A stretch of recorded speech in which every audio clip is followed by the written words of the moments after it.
Telangana CM Revanth Reddy America పర్యటన బిజీగా కొనసాగుతోంది. తన పర్యటనలో భాగంగా హార్వర్డ్ బిజినెస్ స్కూల్లో సందడి చేశారు సీఎం. పలు సమావేశాలు, అంతర్జాతీయ సంస్థలతో చర్చలు, విద్యార్థులతో ముఖాముఖి కార్యక్రమాల్లో పాల్గొంటున్నారు.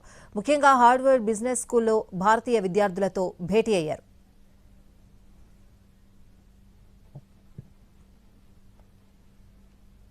భారతీయ విద్యార్థుల ప్రత్యేక ఆహ్వానంతో క్యాంపస్ను సందర్శించారు సీఎం. ఈ మేరకు విద్యార్థులతో తన ఆలోచనలను పంచుకున్నారు. విద్యార్థులతో జరిగిన చర్చాగోష్ఠిలో సీఎం రేవంత్ తన రాజకీయ ప్రస్థానాన్ని ఎదుర్కొన్న సవాళ్లను వివరించారు. విజయం అనేది అదృష్టం వల్ల రాదని, నిరంతర కృషి, లక్ష్యం పట్ల స్పష్టత ఉంటేనే సాధ్యమని తన విజయ మంత్రాన్ని విద్యార్థులకు బోధించారు.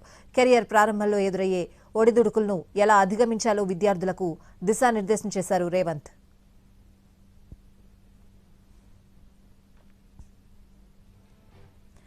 విజన్ తెలంగాణను గ్లోబల్ మ్యాప్లో అగ్రస్థానంలో నిలబెట్టడమే తన ప్రభుత్వ లక్ష్యమని రేవంత్ రెడ్డి స్పష్టం చేశారు. హైదరాబాద్ను కేవలం ఐటీ హబ్గానే కాకుండా అన్ని రంగాల్లోనూ మేటిగా తీర్చిదిద్దుతున్నామని వివరించారు. ప్రభుత్వం ప్రతిష్టాత్మకంగా చేపట్టిన ఫ్యూచర్ సిటీ ప్రాజెక్టు గురించి ప్రస్తావించారు. తెలంగాణ అభివృద్ధిలో అంతర్జాతీయ ప్రమాణాలను ఎలా పాటిస్తున్నామో చెప్పారు.